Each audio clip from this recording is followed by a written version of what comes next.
잠언 14장. 현명한 여인마다 자기 집을 세우나 어리석은 여인은 자기 손으로 집을 무너뜨리느니라. 정직하게 행하는 자는 주를 두려워하나 행실이 패역한 자는 그를 멸시하느니라.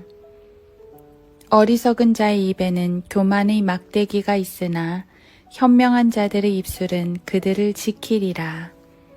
소가 없는 곳의 구유는 깨끗하나 수소의 힘으로 얻는 것이 많으니라. 신실한 증인은 거짓말을 하지 않을 것이나 거짓 증인은 거짓말을 내뱉을 것이라.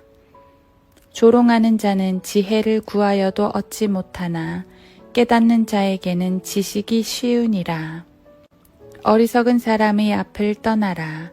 너는 그에게서 지식의 입술을 보지 못하느니라. 총명한 자의 지혜는 자기의 길을 깨닫는 것이나 어리석은 자의 미련함은 속이는 것이니라. 어리석은 자들은 죄를 비웃으나 의로운 자들 가운데는 은총이 있느니라. 자신의 비통함은 그 마음이 알며 그의 즐거움에 타국인이 간섭하지 못하느니라. 악인의 집은 무너질 것이나 정직한 자의 장막은 번성하리라. 사람에게 옳게 보이는 길이 있으나 그 끝은 죽음의 길들이니라. 웃는 자일지라도 그 마음은 슬프고 그 즐거움의 끝은 근심이니라. 마음이 타락한 자는 자기의 행위로 채워지겠고 선한 사람도 자기 행위로 만족하리라. 우매한 자는 온갖 말을 믿으나 총명한 사람은 자기의 걸음을 살피느니라. 현명한 사람은 두려워하여 악에서 떠나나 어리석은 자는 방자하여 자신만만해 하느니라. 화를 속히 내는 자는 어리석게 행하고 악한 계략을 꾸미는 사람은 미움을 받느니라. 우매한 자는 어리석음을 유업으로 받으나 총명한 자는 지식으로 면류관을 쓰느니라. 악한 자는 선한 자 앞에 엎드리고 악인은 의인의 대문에 엎드리느니라. 가난한 자는 자기 이웃에게도 미움을 받으나 부자에게는 많은 친구가 있느니라. 자기 이웃을 멸시하는 자는 죄를 범하는 것이나 가난한 자에게 자비를 베푸는 자는 행복하니라. 악을 꾀하는 자는 잘못 가는 것이 아니냐. 그러나 선을 계획하는 자들에게는 자비와 진리가 있으리라. 모든 수고에는 유익이 있으나 입술의 말은 빈곤에 이를 뿐이니라. 재물은 현명한 자들의 면류관이나 어리석은 자들의 어리석음은 미련함이니라. 진실한 증인은 혼들을 구해주나 속이는 증인은 거짓말을 하느니라. 주를 두려워하는 것에는 견고한 신뢰가 있으니 그의 자녀들에게는 피난처가 있으리라. 주를 두려워하는 것은 사망의 덫에서 벗어나게 하는 생명의 셈이니라. 백성이 많은 것은 왕의 영예이나 백성이 적은 것은 통치자의 멸망이니라. 노하기를 더디하는 자는 크게 깨달은 자이나 영이 조급한 자는 미련함을 드러내느니라. 건전한 마음은 육신의 생명이나 시기는 뼈를 썩게 하느니라. 가난한 자를 억압하는 자는 그를 지으신 분을 비방하나 그를 영예롭게 하는 자는 가난한 자에게 자비를 베푸느니라.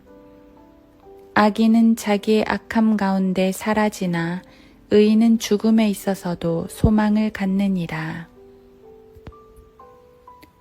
지혜는 명철한 자의 마음속에 머물거니와 어리석은 자들의 심중에 있는 것은 알려지느니라. 의는 민족을 높이지만 죄는 모든 백성을 욕되게 하느니라. 왕의 은총은 현명한 종에게 가고 그의 진노는 수치를 일으키는 자에게 가느니라. 하루 한 장 잠언 묵상. 잠언 14장. 마음이 타락한 자는 자기의 행위로 채워지겠고 선한 사람도 자기 행위로 만족하리라. 잠언 14장 14절. 구원은 은혜로 받지만 그 외의 모든 것들은 행위로 판단받습니다. 죄인은 백보자 심판석에서 그 행위가 낱낱이 드러나겠고 우리는 그리스도의 심판석에서 드러날 것입니다. 교리적 설명을 하려는 게 아닙니다. 하나님의 말씀 앞에서 우리의 행위를 돌아보자는 것입니다. 자기의 행위로 채워진다는 말이 눈에 띕니다. 그냥 자기 행위로 멸망하리라고 말씀하시지 않으시고 채워진답니다. 멸망할 때까지 계속 악을 채운다는 것이지요. 세상은 성경 말씀대로 돌아갑니다. 이 말씀처럼 세상의 죄인들은 멈추지 않을 것입니다. 죄의 종류도 점점 많아지고 정도도 점점 심해지고 속도도 점점 빨라집니다. 그게 죄인들의 속성입니다. 막강했던 제국들이 왜 멸망했습니까? 세상 역사가들은 국제정세니 권력의 흐름이니 등으로 설명하지만 영적인 견지로는 분명합니다. 죄가 넘쳐났기 때문에 멸망한 것입니다. 예외도 있겠지만 대부분은 그렇습니다. 멸망했다는 것 자체가 그들의 죄가 쌓이고 쌓였다는 것을 보여주는 것이지요. 예수님은 바리새인들에게 너희 조상들의 분량을 채우라. 마태복음 23장 32절 라고 말씀하신 바 있습니다. 이스라엘은 조상 때부터 계속 죄를 짓고 하나님의 말씀을 전하는 선지자들과 의인들을 죽였습니다. 그들의 피가 잔에 가득 차서 찰랑찰랑합니다. 이제 마지막 피가 채워지면 그 잔은 넘쳐납니다. 그 피가 바로 그리스도의 피였습니다. 유대인들은 결국 그분의 피를 흘림으로써 그들의 분량을 채우고 말았습니다.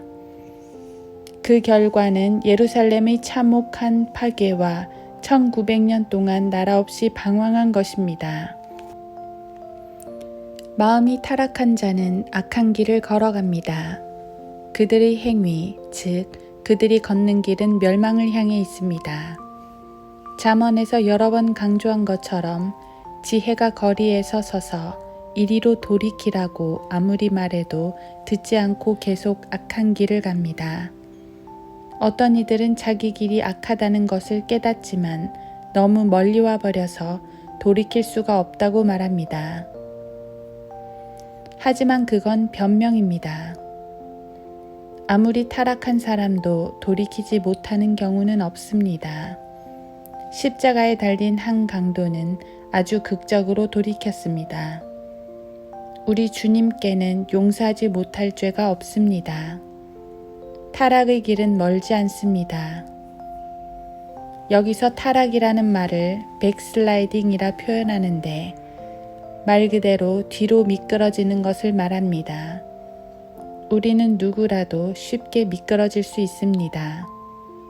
말씀에서 눈을 돌려 세상을 바라볼 때, 성령을 거슬러 육신을 따를 때, 우리의 눈을 예수 그리스도께 두지 않을 때 우리는 미끄러집니다. 그러다 보면 어느새 우리의 행위가 죄로 채워지는 것을 발견합니다. 그렇게 되지 않도록 항상 주님만을 바라봐야겠습니다. 우리의 마음을 그분의 말씀으로 채워야겠습니다. 그렇게 될 때 성령께서 열매를 맺어 주십니다. 성도의 온전한 행위는 성령의 열매 속에서 나타납니다. 그 열매가 우리를 만족시킬 것입니다. 오늘도 주님만을 바라보며 죄로부터 우리 자신을 지켜나가기 원합니다.